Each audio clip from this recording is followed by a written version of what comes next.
But we start here at 4 with that breaking news on the death of actress and country music legend Dolly Parton. Good afternoon. I'm Darlene Jones. I'm Greg Wormuth, a legend with ties to Central Florida, once having a big attraction here along I-Drive. She alluded to health challenges earlier this year, but I think the news today took all of us by surprise. Dolly dead at the age of 80. Let's take you out live to Los Angeles, to Hollywood Boulevard, where flowers are now on Queen Dolly Parton's star right there on the Walk of Fame.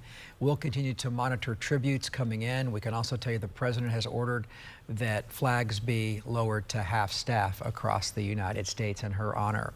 Channel 9 anchor Martha Sagowski has video from her great nephew released just about 2 hours ago. Martha. And this one hurt.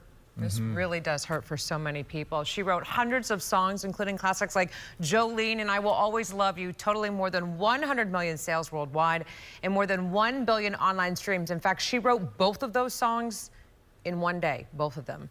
Brian Seaver says her great aunt Dolly asked him to record this video before she died. Sadness lies with us, not with Dolly. Dolly has lived in the light and is in the arms of Jesus, surely met by Carl, her parents, and countless others who have watched her and longed for her to meet them in the heavens. Dolly called me and said she wants to rest in a beautiful bed of plush cotton because after a life wearing heavy rhinestones, she finally deserves to be comfortable and have some rest. Rest in peace, Aunt Dolly, Aunt Granny, Gigi. May God bless Dolly Parton, and may God bless you all.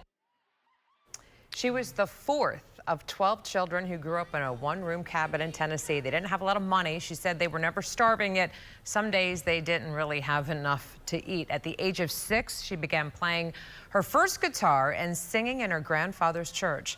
Dolly won 11 Grammy Awards, 10 Country Music Association Awards. She's known as the Queen of Country, selling more than 100 million albums and singles combined. She starred in the movie Steel Magnolias, 9 to 5. She received, in fact, a Tony nomination for writing the music and lyrics for the Broadway musical of 9 to 5. She also was nominated for 2 Academy Awards.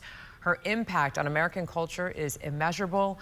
She's also a true rags to riches story. She told her grandnephew shortly before her death her last words to her fans: I will always love you. If there was any question about her star power, again, as Greg said, President Trump ordering flags at half-mast for Dolly beginning tonight at 6. Dolly Parton was 80 a few months ago, saying, though, I may be 80, however, I still have so many things that I want to achieve. And while there is no official word of how she died, Darlene and Greg, one could say possibly of a broken heart because she lost her husband, Carl, last year. They met back in 1964 outside of a laundromat. He was driving by in his truck. He saw her. She was 18 years old. She said, that's the man I'm going to marry.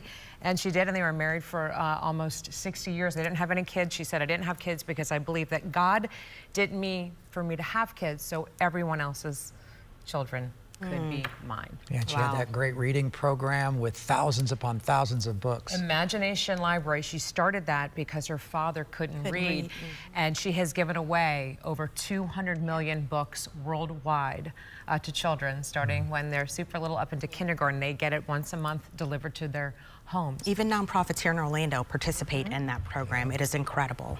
She will live on forever. Just iconic and just so good, such a good heart. Yeah, and coming up as we continue to honor her, she walked through the doors of our old Channel 9, and I had a chance to see her, and we're going to play back some of that interview with the great Dolly Parton.